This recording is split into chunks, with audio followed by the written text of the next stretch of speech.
Hey everyone, welcome. I am MisterBo, and in today's video we're going to be taking a look at what Tess Everis of Eververse has for sale with the start of Forsaken. Now, when you first log into Forsaken, you'll be awarded 1000 silver to go ahead and spend at Eververse, which is pretty nice to see. Now, when you first go to Eververse, you'll notice that she now has a set of bounties. Now, these bounties will reward you with Bright Dust, which you can then go ahead and spend on the Bright Dust purchases page, which rotates weekly. Now, in order to actually be able to complete these bounties, you're going to need an Eververse bounty note, and these notes come from the engrams that you hand into Eververse every time you level up. So if you're lucky enough, you'll get a note that will give you the chance to complete a bounty, which will then give you the reward of Bright Dust, which you can then spend back in Eververse. So it's kind of just taking out the engrams giving you Bright Dust and giving you a way to sort of work for Bright Dust.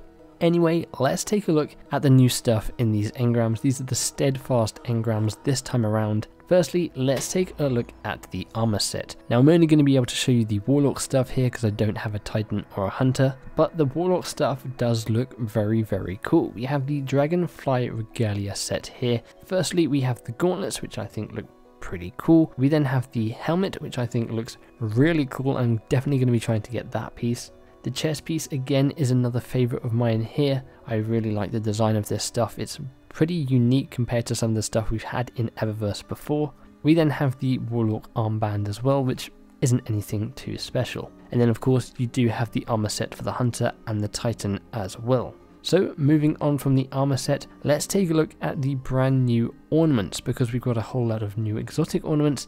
We've also got a load of legendary ornaments as well for some of the weapons you're going to be earning through Gambit and via other means during the Forsaken expansion. So let's take a look at those exotic weapon ornaments. Firstly, for the Cold Heart, we have the Pride of OMOLON, a very clean and simple design there. For the Prospector, we have the Belvedere. I'm not really a fan of the weapon or that ornament. We then have the Machinist Trove for the Tractor Cannon. We have the Cleans Up Good for the Darcy Sniper Rifle. We have the Electric Violet for the Risk Runner. We then have the Lethal System for the Hardlight. We have the Sneak Attack for the Colony. We have the Iridescent Death for the Crimson. We have the Author of Devastation for one of the brand new bows, the Wish Ender. We then have the Tangled Outrider for Trinity Ghoul. We have the Aim to Misbehave for the Malfeasance, one of the brand new exotics you'll be earning through Gambit.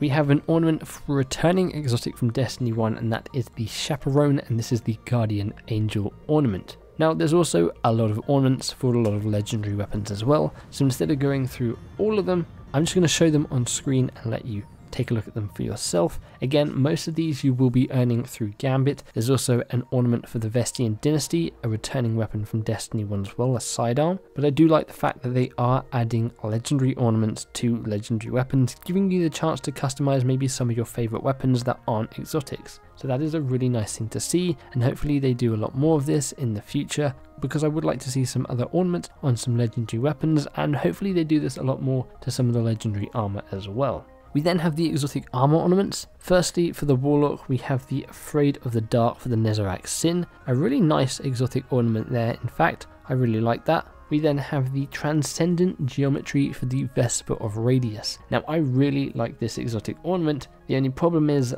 that exotic armor piece is probably the least used exotic in the game. It's not really worth it at all, so hopefully they buff the Vesper of Radius and I can then use that ornament on that chest piece and wear it on my Warlock. We then have some exotic armor ornaments for the other classes as well.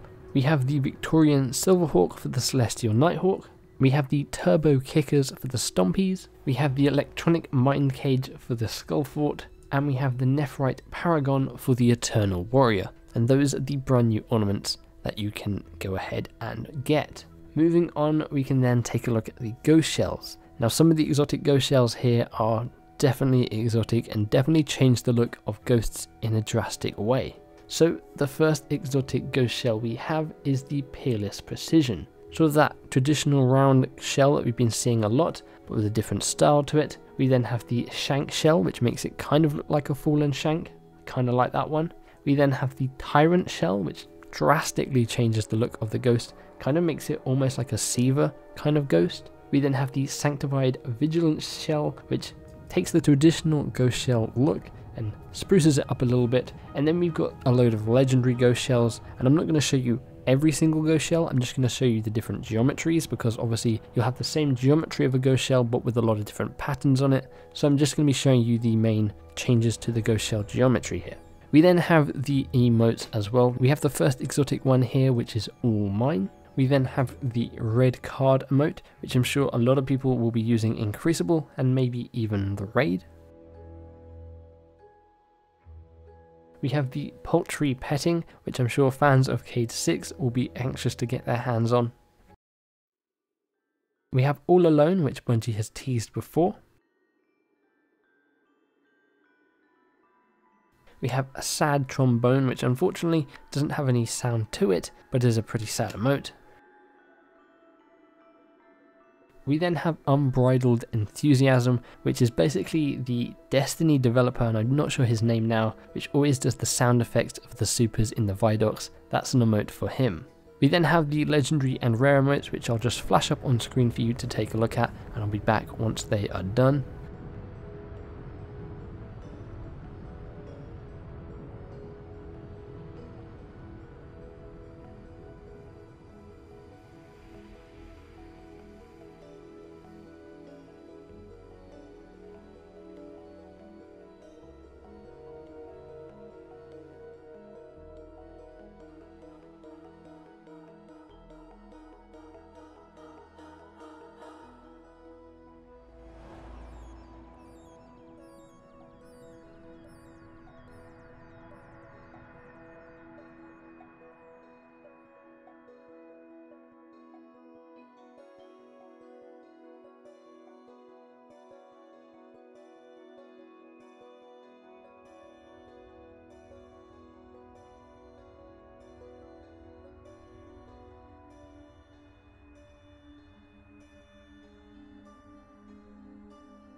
We can then take a look at the sparrows. So the first exotic sparrow here is Hecuba S, which is a Hucker sparrow. Pretty cool looking sparrow. We then have the Warrior Steed, a sort of old looking sparrow almost. We have the Ravager's Ride, which is a very, very cool looking sparrow. A Scorn style sparrow, which I'm sure a lot of people will want to get their hands on. And then just like the ghost shells, we've got some sparrows with different geometries. And instead of showing you the same geometry with a load of different patterns on them, I'm just going to show you one of each so you can kind of get an idea for what these sparrow designs look like. We then move on to ships. So the first exotic ship here is the Aviternal 22. We then have Death to the Kells. We have Unfinal Shapes, which is a sort of hive looking ship.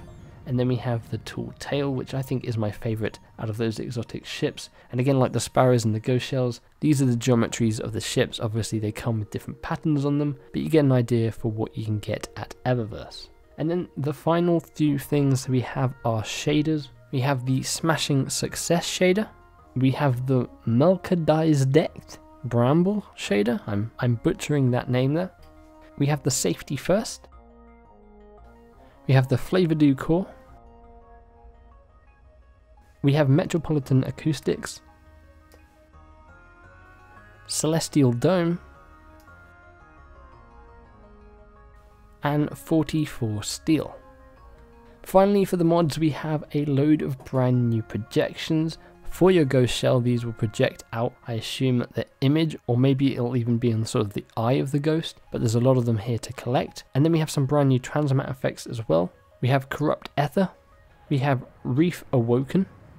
We have REEF SHIMMER. We have REEF Oracle. And that pretty much does it for everything at Eververse. So is there anything here you're excited to get your hands on? Let me know in the comments below. If you guys enjoyed this video, if you found it helpful in any way, Feel free to give the like button a big old hug, subscribe for more gaming content and coverage, boop that bell to be notified when my future videos go live. Hopefully you guys have an awesome day, thanks for hanging out with me, and I'll catch you in the next one. Bye bye.